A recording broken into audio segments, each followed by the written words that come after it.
नसल्ली अला रसूलिल करीम अम्मा बाद।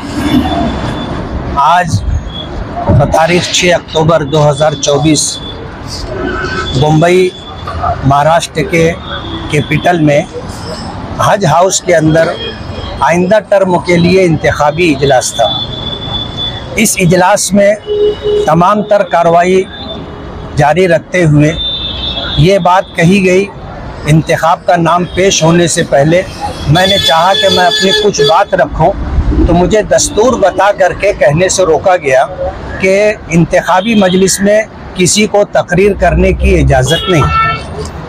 और उसके बाद ये बात कही गई, जब नाम पेश हुआ 3 नाम आए तो मेरे नाम के मुतालिक ये बात कही गई कि सदर मोहतरम की पसंद ये है कि कोई सियासी शख्स हमारी जमात का सदर ना बने।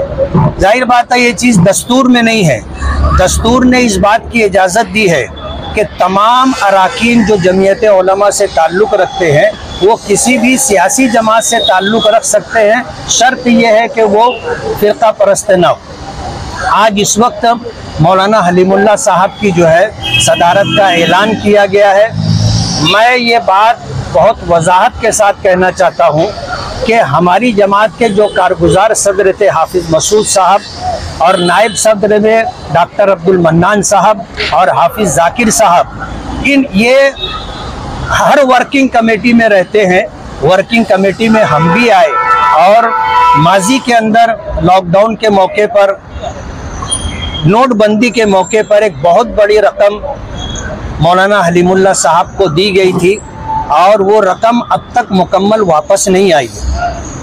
और मौलाना हलीमुल्लाह साहब ने दफ्तर से एक बहुत बड़ी रकम, जो तकरीबन 2.25 करोड़ रुपए या उस लगभग इसके कुछ कम ज़्यादा थी, वो रकम तमाम लोगों की लाइल्मी में लेकर के गए। और जिन लोगों को इत्तला दी तो ये कह कर के इत्तला दी कि मैं एक काम कर रहा हूँ, काम हो जाने के बाद मैं उसकी इत्तला दूंगा। और दफ्तर से बहुत बड़ी रकम लेकर के चले गए और किसी को उन्होंने इत्तला दी नहीं दी पता नहीं। हम मजलिस आमला के रुकन हैं, हमें भी उसका पता नहीं। और जब हमने इधर उधर से बात सुनी तो हमने इस बात का तकाजा किया कि वो हिसाब व किताब सामने आना चाहिए, जमीयत की रकम जमीयत में वापस आना चाहिए। लेकिन जो बातें कही गई है इंतशार ना हो, इसलिए वो बात मैं नहीं कहना चाहता। मौलाना हलीमुल्लाह साहब पर मालियात के सिलसिले में शुकूक व शुबहात है और पूरे महाराष्ट्र के अंदर, बल्कि यूँ कहना चाहिए कि सोशल मीडिया के ज़रिए पूरी दुनिया में ये बात जा चुकी है। आज उस आदमी को अगर सदर बनाया गया है तो ये गैर दस्तूरी है। हमारे दस्तूर में ये बात है कि मालियात के सिलसिले में जो आदमी मुश्तबा हो, मशकूक हो, गुनहगार हो, उसको जमीयत का कोई ओहदा नहीं दिया जाएगा। आज मौलाना हलीमुल्लाह साहब को जो ओहदा दिया गया है, मैं ये मानता हूँ कि मालियात के सिलसिले में जो बातें हैं उसका तस्फिया किए बगैर और हिसाब व किताब मुकम्मल दिए बगैर उनका इंतखाब गैर दस्तूरी है।